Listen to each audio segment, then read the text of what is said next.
जय। सतगुरुदेव भगवान की जय। आइए,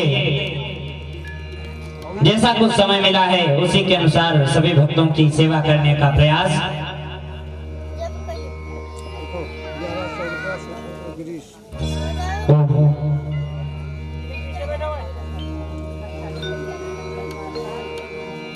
स्वस्ति श्री गणेशाय नमः।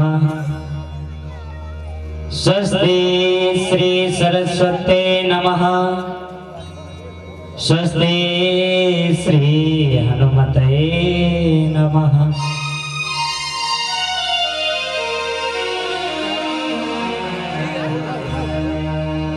श्री सीतानाथ समारंभा रामानंदाय मुनिमध्यमाम् अस्मदाचार्य पर्यन्ताम् वंदे श्री गुरु परंपरा। वसुदेव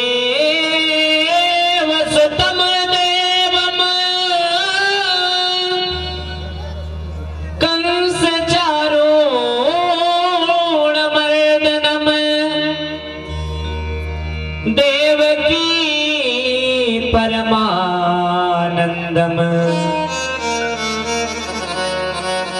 कृष्णं वंदे जगत गुरुम।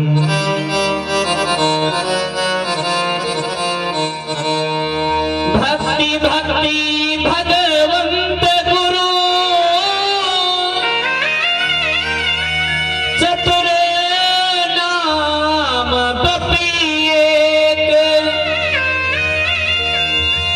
इनके पद वंदन किए नासत विघ्न अनेक। सिया राम मैं सब जग जानी करहु प्रणाम जोरी जुग पाणी। ताते युगपद कमल मनावो जासु कृपा निर्मल मति पावो। श्री गुरु चरण सरोज रज निज मन मुकुर सुधारे। बरनौ रघुवर विमल यशो जो दायक फल चारि। बुद्धिहीन तनु जानिके सुमिरो पवन कुमार। बल बुद्धि विद्या देहु मोहि प्रभु हरहु कलेश विकार। आग लगी आकाश में उड़ी उड़ी गिरती अंगारे। जो ना होते संत जन तो जरी जा तो संसार। बोले अनंत बलवंत संत श्री हनुमंत लाल की। यज्ञ पुरुष भगवान की। वाह क्या बात है। जयकारा सिर्फ हाथ उठा करके नहीं, कुछ मुख से बोलो। ऐसा लगाओ जयघोष की मालूम पड़े यहाँ पर कुछ हो रहा है। अरे ऐसे क्यों बोल रहे हो कि मालूम पड़ रहा है यहाँ पर कुछ हो गया है। हाँ, अभी 4 दिन शेष और कार्यक्रम है। बोलिए यज्ञ पुरुष भगवान की। क्या बात है। 4 दिन में ना ज्यादा तो 4 छठी तो जरूर फट जाए। हाँ, जयकारा ऐसा लगाओ।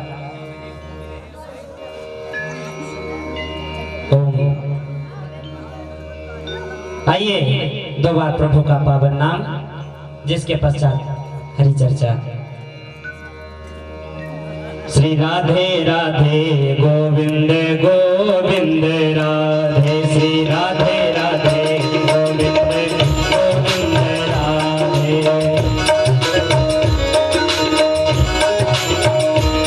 श्री राधे राधे गोविंद गोविंद राधे,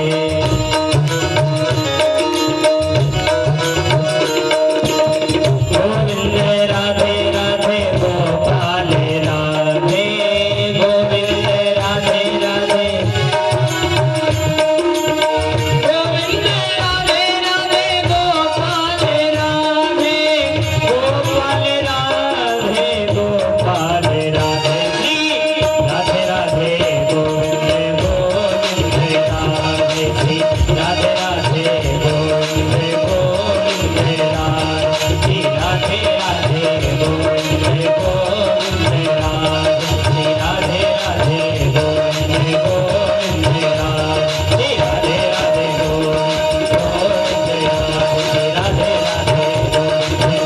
गोविंद राधे, श्री राधे राधे गोविंद गोविंद राधे, राधे राधे गोविंद गोविंद राधे, राधे राधे गोविंद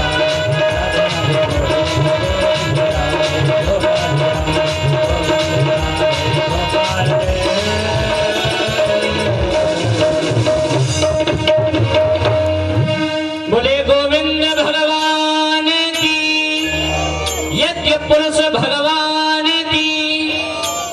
सर्वप्रथम हमारे आसन में विद्यमान सभी गाता ज्ञात दिव्य शक्तियां, प्रातः स्मरणीय वंदनीय माता पिता सहित पूज्यपाद श्री गुरुदेव भगवान, जिनके चरण कमलों में बार बार प्रणाम करते हुए यंत्र तंत्र से पधारे हुए सभी श्रोता बंधु महानुभाव भक्तजन, सभी भक्तों का, सभी पुण्य आत्माओं का हार्दिक स्वागत है इस कार्यक्रम में। और जैसा कि सभी भक्तों को विदित है, आज इस कार्यक्रम का पंचम दिवस और पंचम दिवस की रात्रिकालीन बेला अपने समय अनुसार प्रारंभ है, जिसमें सभी श्रद्धालु भक्तजन आकर के अपने मानव जीवन को धन्य बनाएं। आए हुए सभी विद्वान जनों के मुखार बिंदु से प्रभु की अमृतमयी कथा का श्रवण पान करें। ऐसा अवसर जब हमारे आपके किए हुए पाप नष्ट होते हैं और पुण्य उदय होते हैं, तभी ऐसा अवसर हमारे आपके मध्य में आता है। और अवसर तो आता है, लेकिन इसका लाभ जो है कुछ ही लोग ले पाते हैं, क्योंकि इस मार्ग तक वही लोग आ पाएंगे, इस स्थान तक वही आ पाएंगे जिनके पास स्वयं परमात्मा का बुलावा जाएगा, और इस मार्ग पर नहीं आ सकते, क्योंकि ये मार्ग कोई आसान मार्ग नहीं है। ऐसी जब तैयारियां की जाती है सत्संग की या हरि चर्चा की या भक्ति के मार्ग की तरफ बढ़ने की, तो जीवन में कठिनाई बहुत ज्यादा आती है, बहुत कष्ट उठाने पड़ते हैं। और ना जाने कितने लोग इस मार्ग पर चलने से पहले हम आपको नीचा दिखाने की कोशिश करते हैं। मान लो कोई भक्त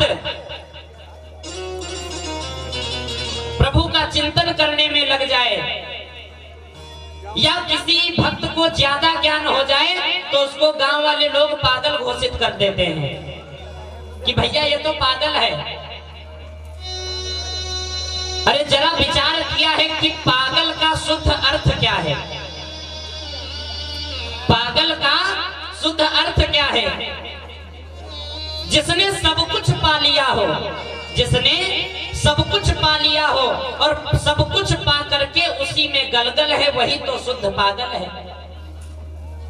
उसको किसी चीज की आवश्यकता नहीं है। माध्याह्न काल में आप सभी भक्त सूर्य वंश और चंद्र वंश की उत्पत्ति की कथा सुन रहे थे। सुखदुम्न कुमार अपने साथियों के साथ में गुरुदेव भगवान का ध्यान करता है। महाराज वशिष्ठ जी आते हैं और आते ही आते वो दृश्य देख करके सबसे पहले यही पूछते हैं कि क्यों तुम लोग इस वन में क्या करने आए थे। और भैया उस वन को श्राप था, अंबिका विपिन को श्राप था भगवान भोलेनाथ का, भगवान भोलेनाथ का श्राप था कि सिर्फ भगवान भोलेनाथ को छोड़ करके और कोई भी पुरुष यदि उस वन में जाता तो वो नर से नारी बन जाता। ये श्राप दिया किस लिए? एक बार मैया गौरा जो है कैलाश पर बैठी है, भगवान भोलेनाथ से प्रश्न करती, महाराज वाह, देवों में देव महादेव, नाम लेते हैं देवों के देव महादेव, और सब देवता अपनी अपनी जगह पर बहुत सुख से हैं। कोई महल में रह रहा, कोई शेष सैया पर सो रहा है, और तुम्हारे पास तो एक रहने के लिए शुद्ध मड़ैया नहीं है। भोलेनाथ कहने लगे, देवी इच्छा क्या है आपकी? महाराज चलो कहीं भ्रमण पर निकला जाए। तब भगवान भोलेनाथ जो हैं आते हैं अंबिका विपिन की तरफ, और जब अंबिका विपिन में आए, बहुत सुंदर दृश्य है, वो दृश्य देख करके भगवान भोलेनाथ मैया गौरा के साथ में विहार करते हैं, और विहार करते ही समय वहां पर सप्त ऋषियों का आगमन हो जाता है। और जैसे ही संतों का आगमन हुआ, मैया गौरा बहुत सच्चाई, और मैया गौरा ने कहा भी प्रभु से कि हे भोलेनाथ, कैलाश पर भी कुछ रहने को नहीं, और यहाँ पर आज जब आए वहां से तो यहाँ पर भी कोई नहीं रहने दे रहा। भगवान भोलेनाथ ने तुरंत श्राप दे दिया कि जाओ, आज से इस वन में जो कोई आएगा तुरंत नर से नारी बन जाएगा, सिर्फ हमको छोड़ करके। वही श्राप, और ये बात सुखदुम कुमार को नहीं पता थी। गुरुदेव भगवान जो हैं पूछ रहे हैं कि क्यों इस वन में क्या लेने आए थे, जो ये कदम उठाना पड़ा तुम लोगों को। सुखदुम कुमार कह रहे हैं, गुरुजी ये तो हमको मालूम है कि यहाँ पर आकर के इस मुसीबत में फंसे हैं, तुमको इसलिए नहीं बुलाए हैं कि ये प्रश्न कर रहे हैं आप यहाँ पर क्या लेने आए थे। अरे हमको मालूम होता कि यहाँ पर आकर के ये हाल हो जाता तो हम आते ही नहीं, लेकिन अब आए हैं और दंड भी मिल चुका है, तो जरा इसका उपाय बताइए। इसलिए आपका आगमन किया गया है, आपका आह्वान सिर्फ इसलिए किया गया है कि इसका कोई उपाय बताइए। महाराज वशिष्ठ जी कहने लगे, इसका कोई मेरे पास उपाय नहीं है, और हाँ यदि उपाय चाहिए तो मेरा नहीं, मैया गौरा का ध्यान करिए। अब सभी भक्त हाथ जोड़ करके मैया गौरा का ध्यान कर रहे हैं। जय जय गिरवर राज किशोरी, जय महेश मुख चंद चकोरी,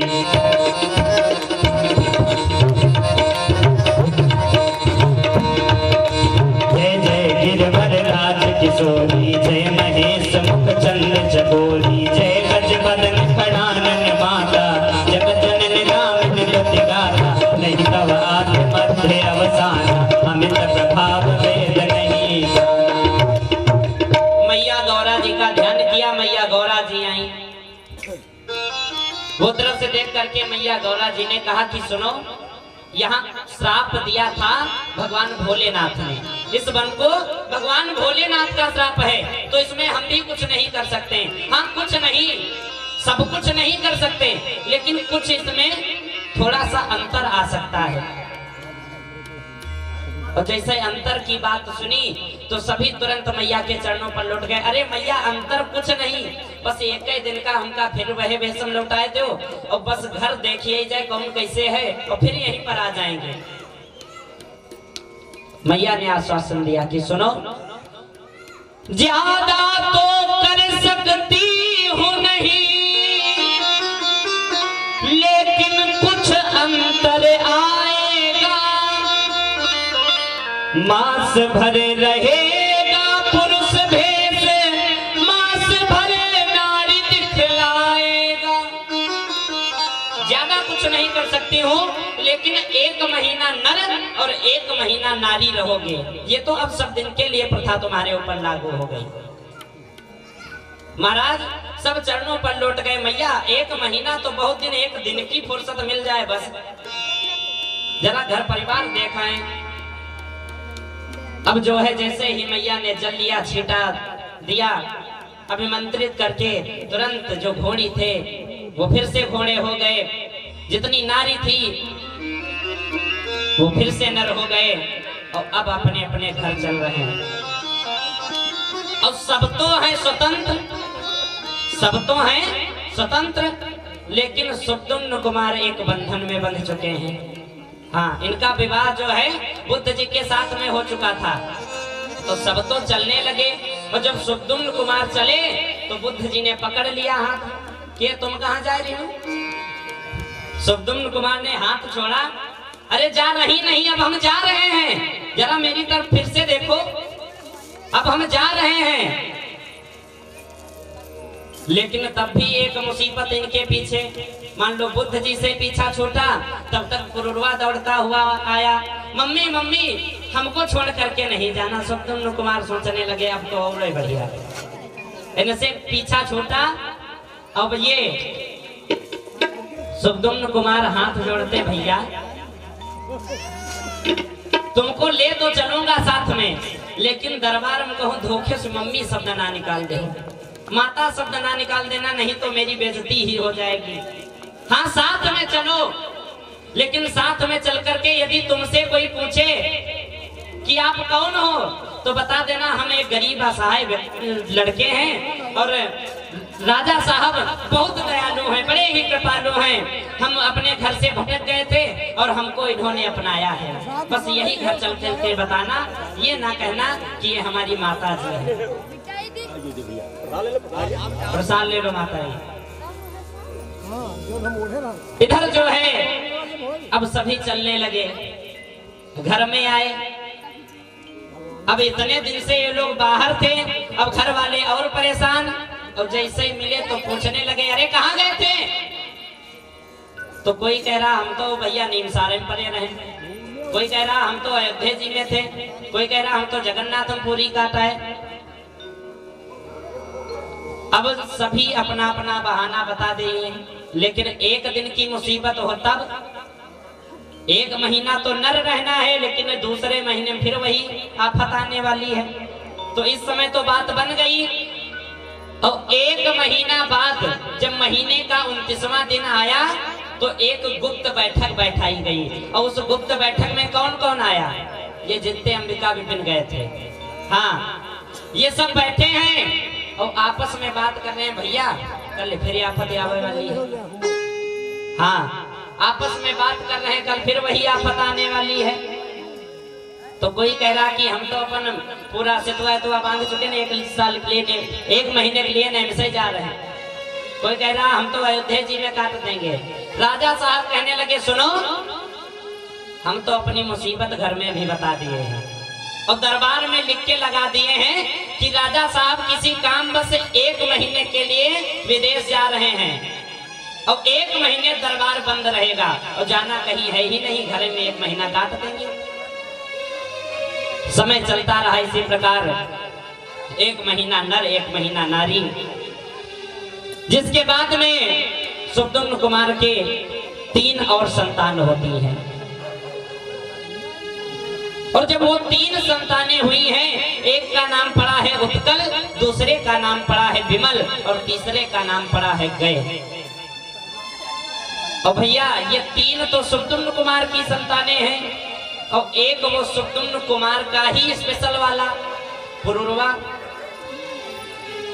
और जब इनके वंश आगे बढ़ा है तो उसी से ये सूर्य वंश और चंद्र वंश का बंटवारा हुआ कि पुरुष से जो शुभ संतान हुई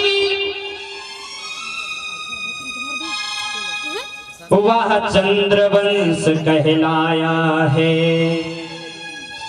तीनों बेटों की संतति से शुभ सूर्य वंश प्रगटाया है। जो पुरुषे संतान होती है उनसे चंद्र वंश की उत्पत्ति हुई,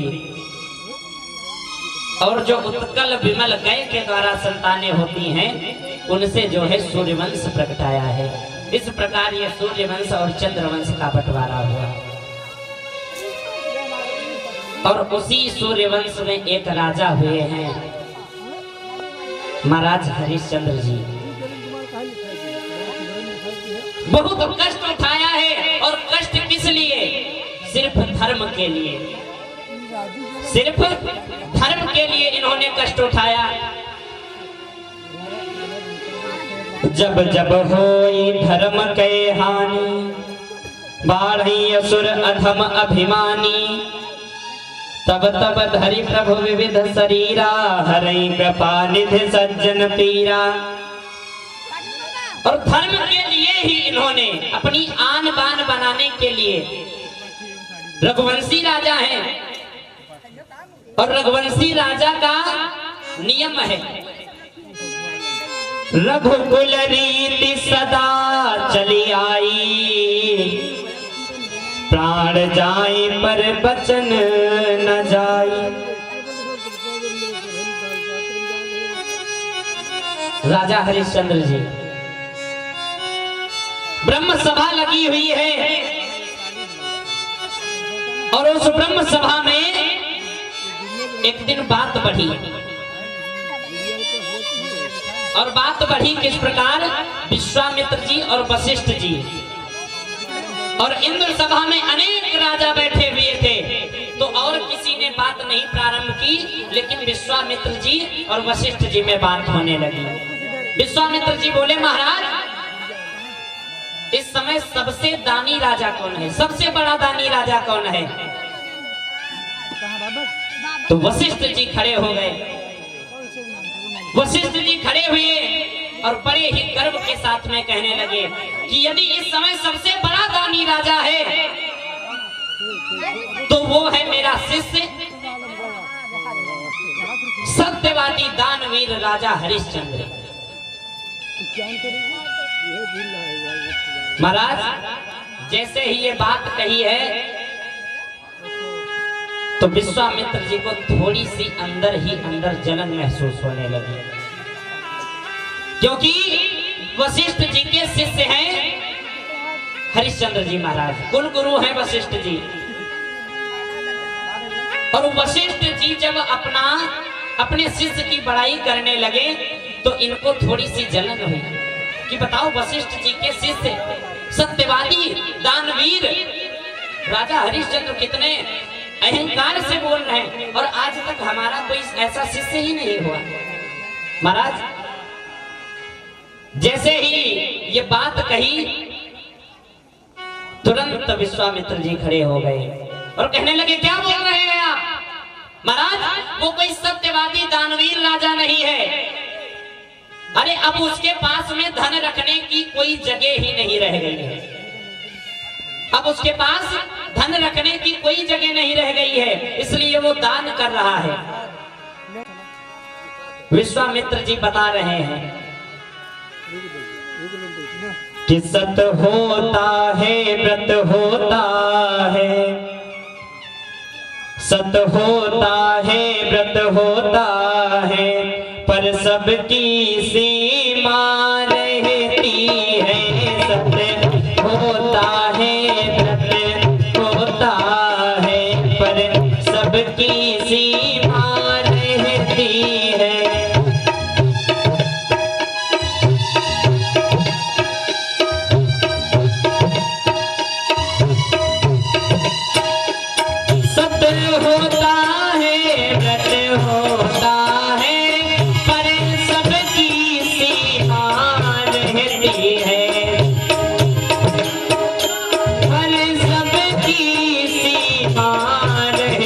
है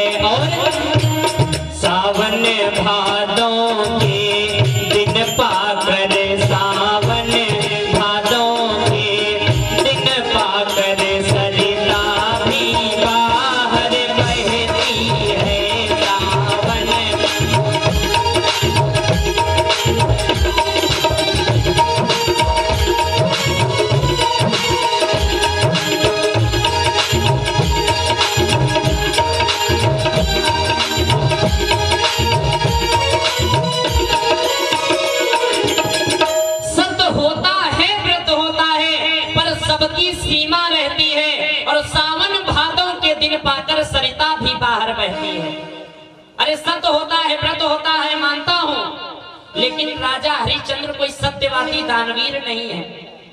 जिस प्रकार बरसात के समय में नदियां तालाब जब बरसात होती है, वैसे तो नदी भी सूखी पड़ी रहती है और तालाब भी सूखे रहते हैं, लेकिन जब बरसात होती है तो ये लोग पहले अपना पेट भरते हैं। ये कभी सुना है कि नदी सूखी पड़ी रही और बाढ़ आ गई? नहीं। विश्वामित्र जी समझा रहे हैं कि ये तालाब नदियां जो हैं ये पहले अपना पेट भरती हैं, और जब अपने में सीमित नहीं रह जाता है तब सुनने में आता है कि वहां पर बाढ़ आ गई, वहां पर इतने गांव डूब गए, वहां पर कुछ रहा ही नहीं। इसी प्रकार राजा हरिश्चंद्र जब उसके पास धन रखने की जगह नहीं है तो क्या करे? दान नहीं करेगा, पुण्य नहीं करेगा, क्या करेगा? अब तो उसके पास धन रखने की जगह ही नहीं है। अब बाढ़ आ गई है उसके पास। विश्वामित्र जी कह रहे हैं, वशिष्ठ जी कहने लगे, सुनो महाराज, यदि आपको विश्वास नहीं है तो मैं आपसे निवेदन करता हूं कि जा करके पहले जांच कर लीजिए। और जैसे ही ये बात सुनी तो विश्वामित्र जी वहां से निकले और जा ही रहे थे, रास्ते में एक कुटिया से रोने की आवाज आई। दो प्राणी हैं, विलाप कर रहे हैं आपस में। विश्वामित्र जी पहुंचे अंदर, देखते हैं दोनों बहुत ज्यादा ही रुदन कर रहे हैं। उस रुदन को देख करके विश्वामित्र जी पूछते, महाराज क्या हुआ? अरे आप लोग बहुत ज्यादा ही रुदन कर रहे हैं, कोई कष्ट है, कोई विपदा है? ये दोनों और तेज रोने लगे और रोने लगे। अरे पहले मुझसे बात कहो, सिर्फ रोते ही रहोगे। महाराज मेरे एक ही संतान थी, मेरे एक ही संतान थी, और वो संतान राजा हरिश्चंद्र जी आज आए थे और 60 भार सोना दे गए और मेरी संतान को खरीद ले गए। अब विश्वामित्र जी के अंदर पहले वाला क्रोध तो था ही, परीक्षा लेने जा ही रहे थे, अब यहां से एक और प्रण कर लिए। जैसे ही सुने कि 60 भार सोना दे करके राजा हरिश्चंद्र जी उस संतान को खरीद कर ले गए, तो वहीं पर कसम खाए, संकल्प लिए कि इसी 60 भार सोने के लिए यदि तुमको दर बदर की ठोकरें ना खिला दी, राजा हरिश्चंद्र जी को कह रहे हैं कि इसी 60 भार सोने के लिए यदि तुमको दर बदर की ठोकरें ना खिलाई तो मेरा नाम भी विश्वामित्र नहीं। संकल्प लेकर के आगे चले। भगवान की कृपा, कर्म प्रधान विश्व रचि राखा, जो जस करे सो तस फल चाखा। हरिश्चंद्र जी महाराज उधर से शिकार करने के लिए निकले हैं, सामने से आ रहे थे अपने अश्व पर सवार होकर के, और विश्वामित्र जी अपना वेश एक भिखारी का बनाया, एक ब्राह्मण का बनाया है, फटे नुचे कपड़े हैं इनके तन पर, और सामने से हरिश्चंद्र जी आ रहे हैं और इनकी आंखों में आंसू है। विश्वामित्र जी की आंखों में आंसू है, ब्राह्मण का वेश है, और हरिश्चंद्र जी दौड़ते हुए आए, देखते हैं सामने ब्राह्मण देवता खड़े हुए हैं। तुरंत अपने अश्व से उतरे, प्रणाम किया चरणों में, महाराज आपकी आंखों में आंसू, अरे क्या कष्ट है? और हमारी समझ में, हमारी राज्य में ऐसा कोई व्यक्ति ही नहीं है जो मेरे होते हुए उसकी आंखों में आंसू हो। महाराज कोई कष्ट हो आप मुझसे कहिए।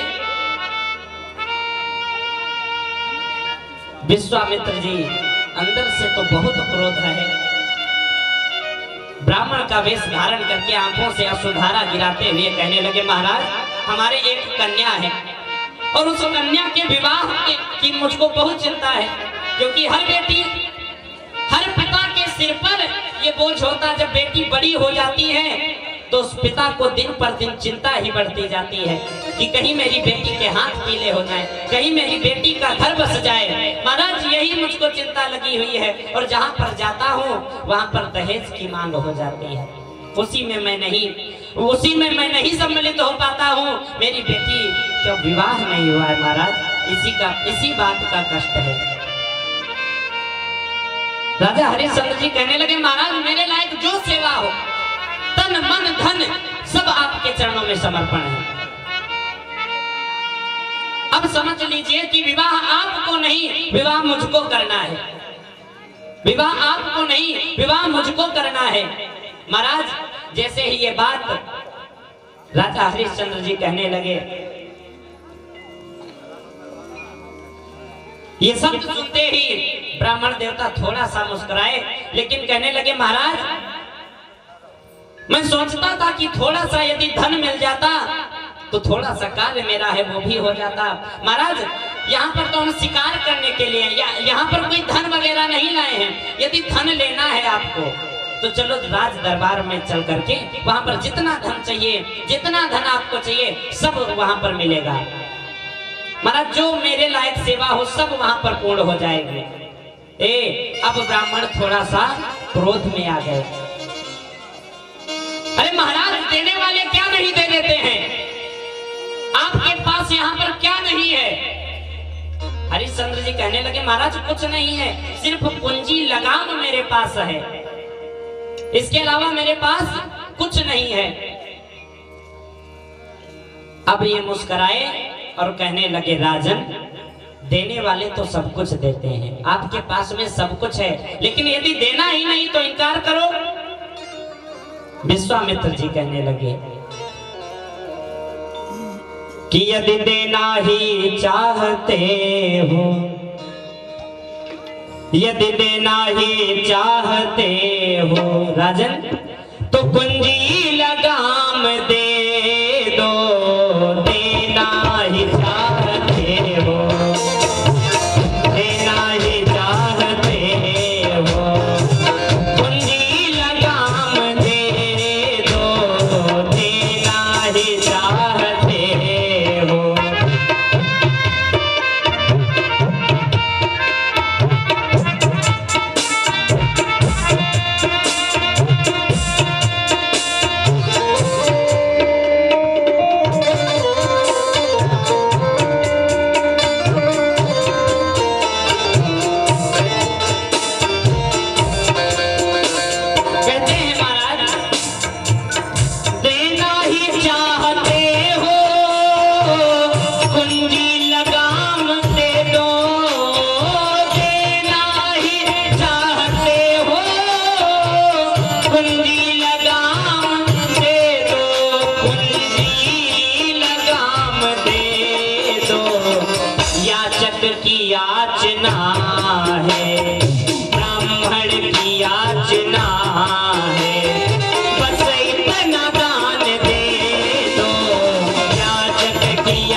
याचना है बस इतना ही दान दे दो। महाराज इससे अपनी मर्यादा पर, मैं कोई जोर जबरदस्ती दबाव नहीं डाल रहा हूं, इससे अपनी मर्यादा पर कुछ इच्छा दान चुका राजन, याचक की दीन बालिका के अब पीले हाथ करा राजन। महाराज अब मेरी डोर आपके हाथ में है और यदि देना ही है तो ये कुंजी लगाम लाओ। महाराज जैसे ये शब्द कहा, कुंजी लगाम हाथ में थी, हाथ में ही कुंजी लगाम रख लिए राजन और विश्वामित्र जी संकल्प बोल दिए। संकल्प में तो कुंजी लगाम हो गई। अब विश्वामित्र जी बोले कि महाराज संकल्प तो आपने कर दिया, लेकिन संकल्प के बाद में सांगिता बहुत जरूरी होती है। हरिश्चंद्र जी खड़े रहे, महाराज अब सांगिता में क्या चाहिए? अब वही दृश्य याद आया, कौन सा? 60 भार सोना। कुंजी लगाम तो संकल्प में हो चुकी है, लेकिन 60 भार सोना विश्वामित्र जी मांग रहे हैं। किस लिए? सांगीता के लिए। हरिश्चंद्र जी हाथ जोड़े, महाराज सब कुछ तो दे दिए हैं, कुंजी लगाम जो थी, अब मेरे तन पर वस्त्र रह गए हैं, यदि इच्छा हो तो ये भी दे दें, लेकिन यदि 60 भार सोना लेना है तब तो दरबार चलना पड़ेगा, क्योंकि ये व्यवस्था वहीं पर हो सकती है। आज जो है विश्वामित्र जी चल दिए साथ में। देखिए अब हरिश्चंद्र जी को फंसा चुके हैं। कुंजी लगाम तो दान हो गई, कुंजी लगाम के बाद में अब लेकर के हरिश्चंद्र जी को आए दरबार में, और दरबार में ही आते हरिश्चंद्र जी ने अपने दरबानियों को आदेश दिया, जाओ गोदाम से 60 भार सोना निकाल करके लाओ। और जैसे ही वो दास बढ़े हैं एक कदम, विश्वामित्र जी खड़े हो गए। अरे कोई कहीं नहीं जाएगा, जो जहां पर है वहीं पर ठहर जाए। अब मुड़ करके दास देखने लगे, ये कौन सा पावर लग रहा है, तन पर शुद्ध पहनने कपड़े नहीं, धोती पहने वो भी फटी, और क्या कहने हैं, रुको जहां के वहीं रुक जाओ। महाराज दास ने हंसी में वो बात ली, लेकिन एक कदम फिर से बढ़ाया तो विश्वामित्र जी फिर से बोले, अरे एक कदम भी आगे ना बढ़ा देना, नहीं तो जहां पर हो वहीं पर जल करके भस्म हो जाओगे। अब दरबानी रुक गए, जितने भी दास हैं रुक गए। महाराज कुंजी लगाम हाथ में है, और विश्वामित्र जी दौड़े और राज सिंहासन सामने पड़ा हुआ था, जाकर के डटकर उसी बैठ गए। महाराज कुंजी लगाम जब आप मुझको दे चुके हैं तो आपके हाथ में क्या रह गया? अब यहाँ का राजा मैं हूं, ये प्रजा मेरी है। अब हरिश्चंद्र जी को एक स्वप्न की याद आ रही है।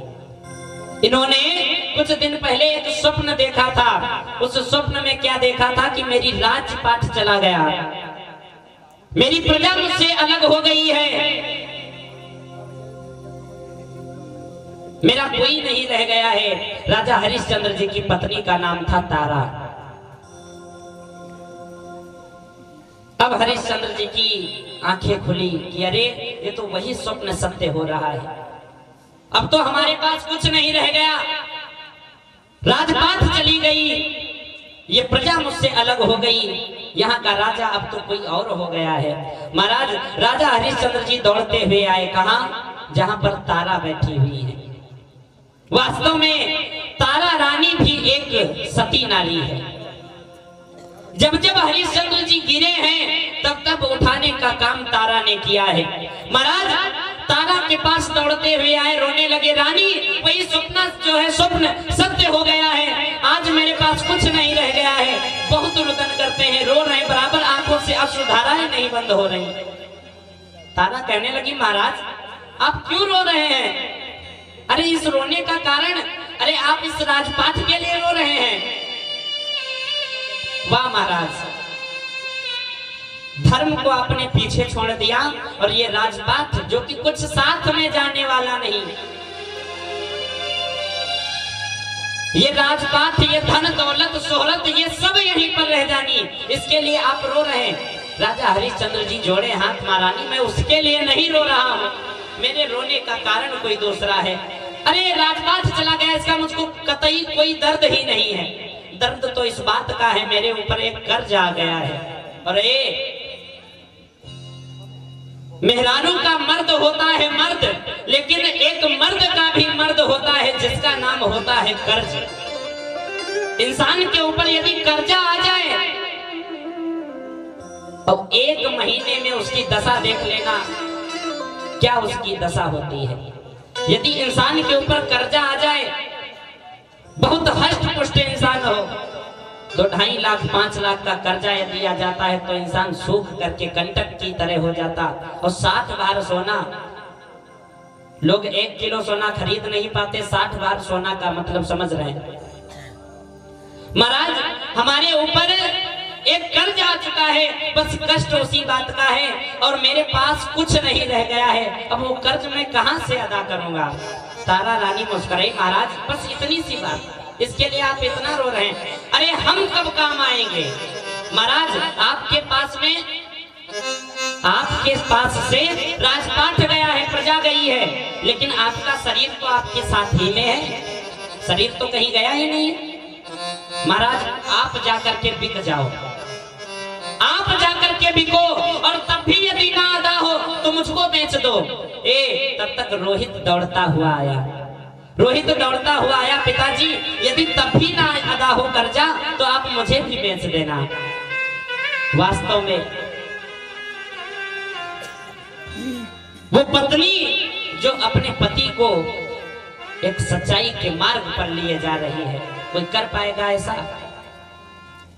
महाराज जैसे ही ये बात सुनी बहुत प्रसन्नता हुई राजन को, मुस्कुराए, उठे, विश्वामित्र जी के पास में जाते, महाराज कुछ दिन का समय मुझको चाहिए, 60 भार सोना अदा कर दूंगा आपका, ये कर्ज मेरे ऊपर है आपका। दरबार से, अपनी प्रजा से और जितने भी इनके साथी गण से सबसे विदाई ले रहे हैं। जो शरीर पर राजसी वस्त्र थे उनको त्याग कर दिया, रानी के शरीर पे जो राजसी वस्त्र थे, हीरे गहने जो भी थे, सबका त्याग कर दिया। रोहित ने भी अपने वस्त्रों का त्याग कर दिया। अब जो है हो चुकी दान कुंजी लगाम, अब दे संकल्प बढ़ाई भी, बस 60 भार सोना केवल कर स्वीकृत सुफल सुनाई भी। 60 भार सोने के कर्ज के लिए राजा दर बदर की ठोकरें खाने के लिए तैयार है। किस लिए? कि मेरे धर्म पर, मेरे कुल पर नहीं आंच आनी चाहिए, क्यों ना मैं मर जाऊं। अब तो बेचारे ज्यों के त्यों सभी बढ़ रहे हैं। रानी का सब श्रृंगार छुटा, सारा श्रृंगार जो है त्याग कर देती हैं। रानी का सब श्रृंगार छुटा, केवल एक साड़ी मोटी है रानी का।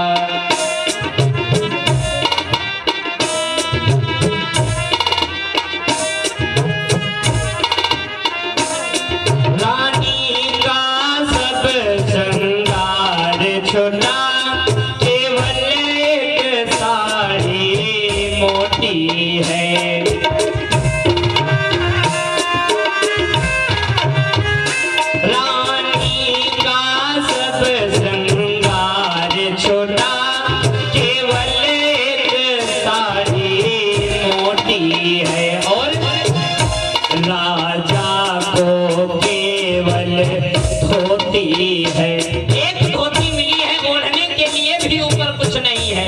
राजा को केवल धोती है, बेटे को एक लंगोटी है। राजा को केवल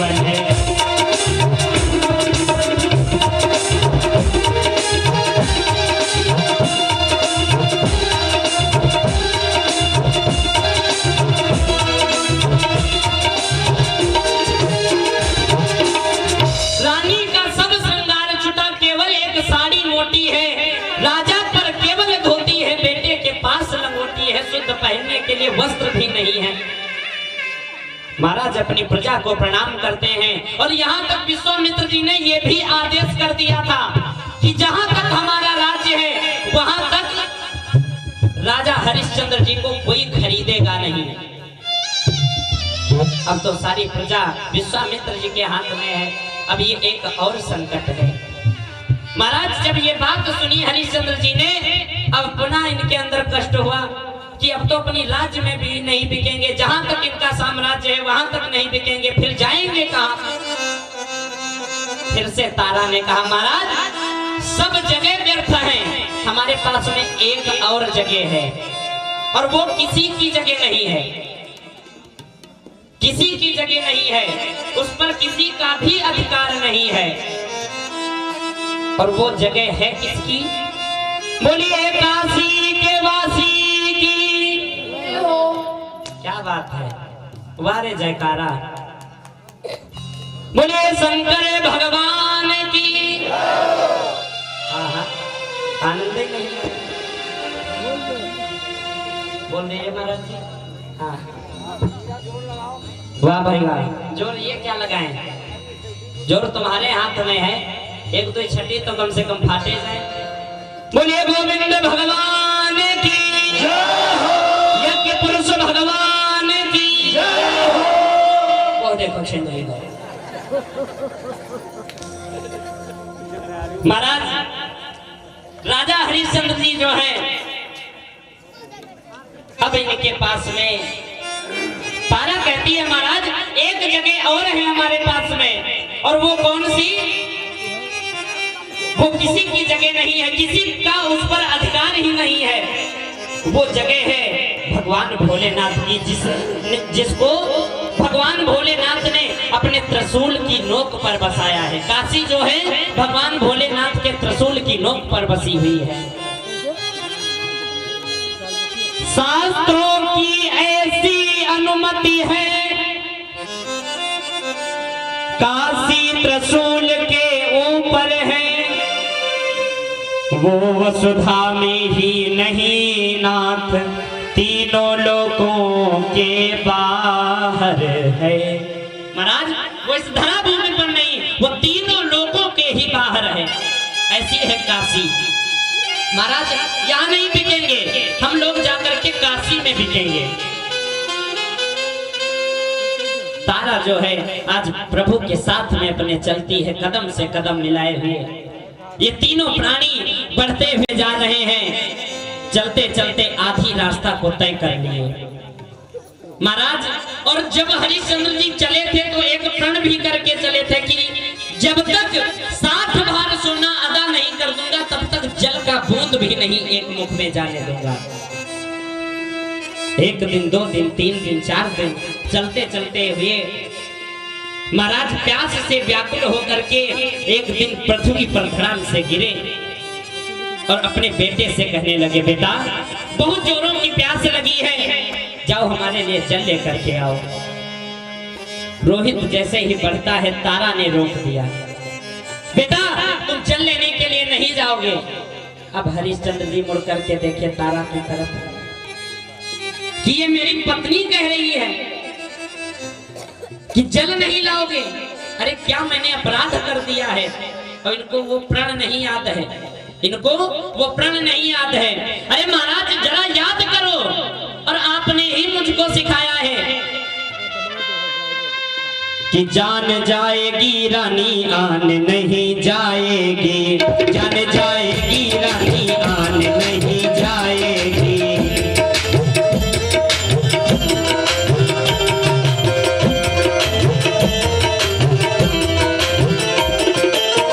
जान जाएगी रानी आन नहीं जाएगी, जान जाएगी रानी आन नहीं जाएगी, आन नहीं जाएगी। और सर कट जाए मगर शान नहीं जाएगी, सर कट जाए मगर शान नहीं जाएगी। जान जाएगी मगर आन नहीं जाएगी, क्योंकि रघुकुल रीति सदा चली आई और प्राण जाए पर वचन ना जाए। वचन क्या दिया है कि जब तक 60 बार सोना नहीं अदा करेंगे तब तक जल भी नहीं पिएंगे। और आप वही बात कह रहे हैं। राजा हरिश्चंद्र जी के आ गया अंदर जोश और पुनः खड़े हो गए। रानी जानती हो जितना चल करके आए हैं इससे चौगुना चलने की ताकत अभी हमारे अंदर है। और ये आश्वासन यदि तारा ने ना बताया होता तो हरिश्चंद्र जी वहीं पर गिर जाते। माताओं के ऊपर ये भारत देश टिका हुआ है। ऐसी ऐसी सतियां अपने भारत देश में हुई हैं जिन्होंने यही पुकार लगाते हैं कि आजा कब से खड़ा हूं बाजार में। पुकार लगा रहे हैं लेकिन इनके पास कोई नहीं आ रहा। आजा कब से खड़ा हूं बाजार में, कोई तो आए खरीदार। आजा कब से खड़ा हूँ बाजार में, कोई तो आए खरीदार।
आजा कब से खड़ा हूँ बाजार में, अरे कोई तो आ जाए मुझको खरीद ले, मेरी रानी को खरीद ले, अरे मेरे ललन को भी खरीद ले। कोई नहीं आया, सुबह से शाम हो गई और अंत में भगवान की कृपा, मारने वाला है भगवान, बचाने वाला है भगवान, बाल ना बांका कर सकता जिसका रक्षक कृपा निधान, मारने वाला है भगवान। महाराज शाम जैसे होने को आई तब तक एक ब्राह्मण आया और रानी ने कहा था महाराज पहले आप ना बिकना, पहले मेरा मोल कर देना, उसके बाद में आप जाना, क्योंकि मैं अपना मोल स्वयं नहीं करूंगी महाराज। और ये पत्नी का धर्म भी होता है, जहां पर पति उसके साथ में हो वहां पर एक कदम पीछे ही रहना चाहिए। रानी बताती तो हर बात गई लेकिन पीछे ही पीछे चलती रही। महाराज रानी तारा जो है कहने लगी महाराज पहले मुझको बेच देना। शाम हुई, एक ब्राह्मण आता है, ब्राह्मण ने हरिश्चंद्र जी को तो नहीं लिया लेकिन रानी का मोल करता है। ब्राह्मण कहने लगा कि हमारे वहां एक दासी चाहिए, तो ऐसा करो मैं आपको तो नहीं लेकिन तुम्हारी पत्नी को खरीद सकता हूं। महाराज कितना चाहिए? हरिश्चंद्र जी कहने लगे यदि हो सके तो 40 भार सोना दे दीजिए।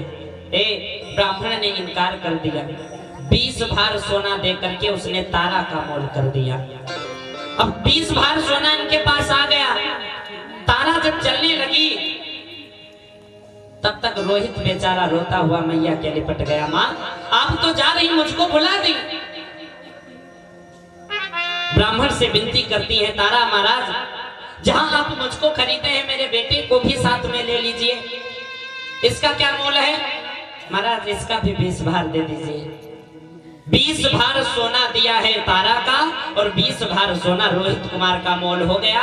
ये दोनों जब चलने लगे तो राजा हरिश्चंद्र जी ने फिर से कह दिया रानी अब मैं तुमको मालिक के हवाले कर रही हूं, लेकिन सब कुछ करना मालिक के साथ में कभी गद्दारी मत करना। महाराज तारा जो है चली गई। अब हरिश्चंद्र जी खड़े हुए हैं, तब तक एक कालू नाम का डोम आता है। राजा हरिश्चंद्र जी का मोल करता है लेकिन मोल से पहले इसने कार्य बता दिया।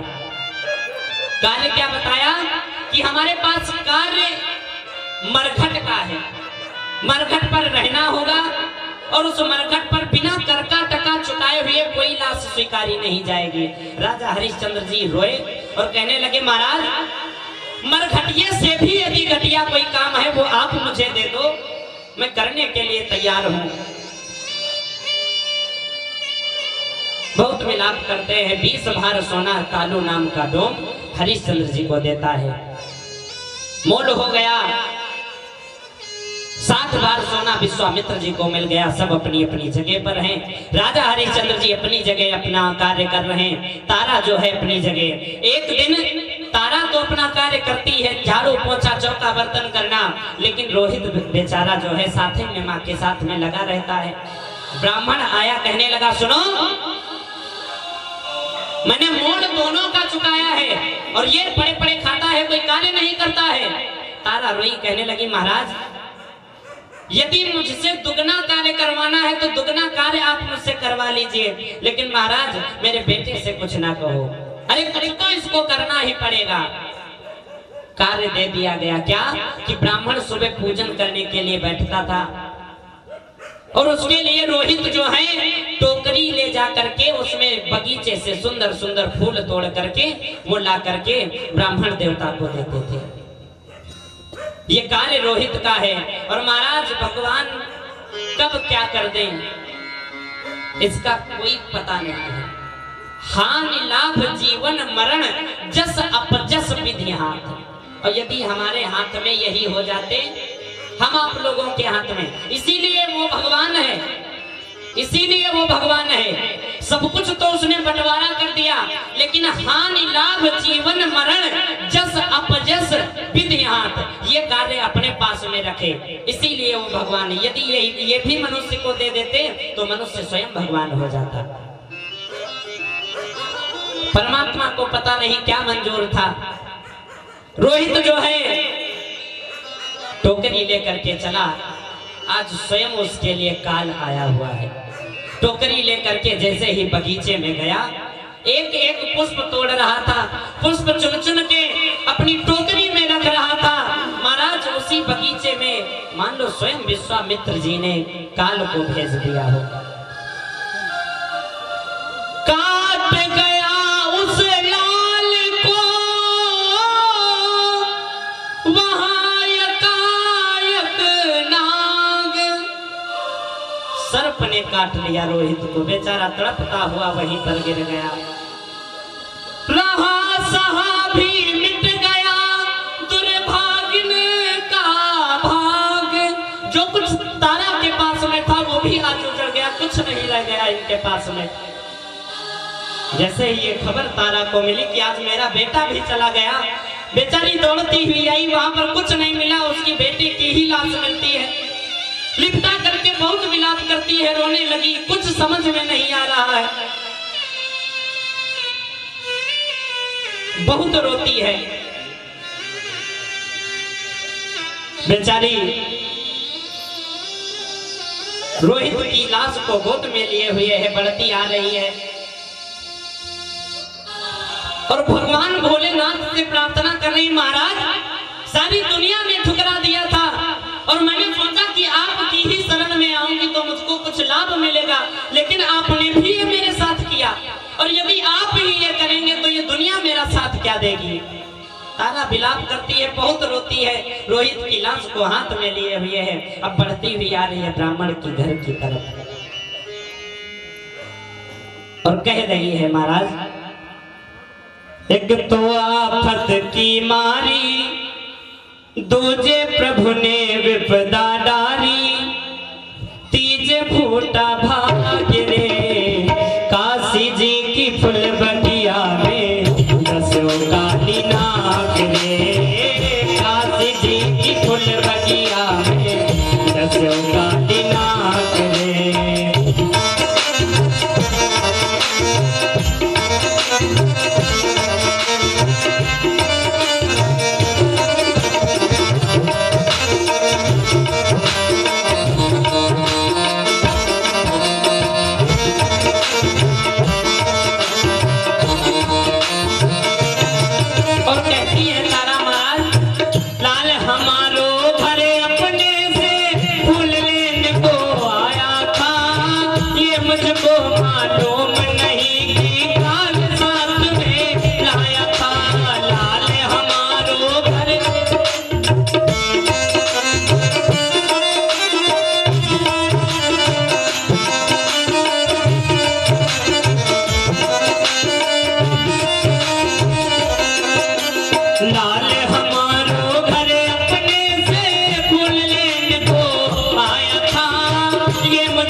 लाल हमारो घर अपने से फूल लेने को आया था, ये मुझको मालूम नहीं कि काल साथ में लाया था।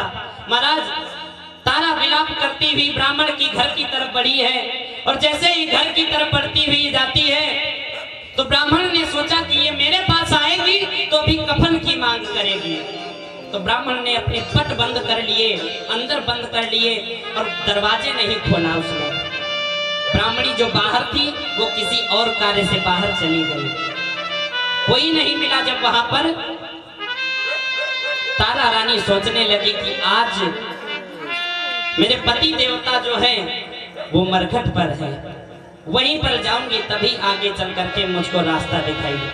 देखिए महाराज तारा रोती हुई आ रही है, हाथों में रोहित की लाश को लिए हुए है, बढ़ती हुई आई और जैसे ही मरघट में पहुंची, मरघट का वो भयानक दृश्य, अजीब प्रकार का दृश्य है वहां पर। और जैसे ही तारा वहां पर कदम रखती है, तुरंत हरिश्चंद्र जी खड़े हो गए। अरे कौन है, बिना कर का टका चुकाए हुए यहाँ पर कोई लाश नहीं स्वीकारी जाएगी। तारा गई महाराज, अरे कैसा धर्म कैसा कर्म, छोड़ दो ये सब धर्म कर्म, क्या साथ गया, क्या मुझको मिला, अपना बेटा जो था वो भी परमात्मा ने छीन लिया, फिर हम क्या धर्म करेंगे। आज तारा हार गई। अब हरिश्चंद्र जी खड़े हो गए कि रानी, आज तक तुमने मुझको रास्ता दिखाई है, लेकिन आज जब इतना सब बीत हो गया तो अब थोड़ी सी बात रह गई है, यहाँ पर आंच ना आने देना, अपने धर्म पे, अपने कुल पर नहीं आंच आने देना। अरे तुम्हारे पास कुछ नहीं होते हुए भी सब कुछ है। लाश यहाँ पर कर का टका चुकाए बिना नहीं स्वीकारी जाएगी। हरिश्चंद्र जी खड़े रहे। तारा कहने लगी, महाराज बताओ, अब मेरे पास कोई उपाय नहीं रह गए, आप ही उपाय बता दीजिए।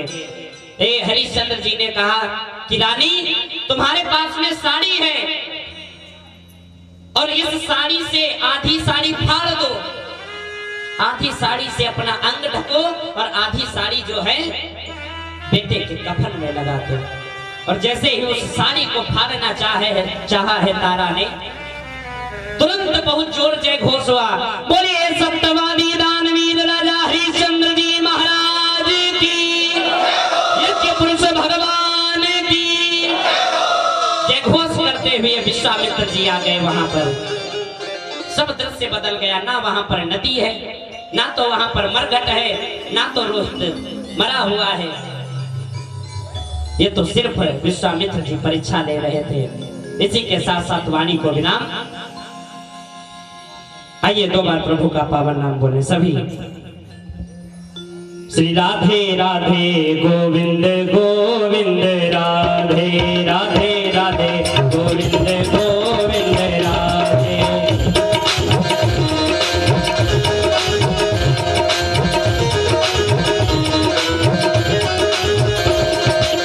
गोविंद राधे राधे गोपाल राधे गोविंद। ऐसे नहीं, ऐसे बुलाने से तो परमात्मा तो बहुत दूर है, पड़ोसी भी नहीं आएंगे। उठाइए एकदम सीधे सीधे हाथ, अंतिम बार, हाँ सभी बात एकदम सीधे सीधे हाथ उठाएंगे।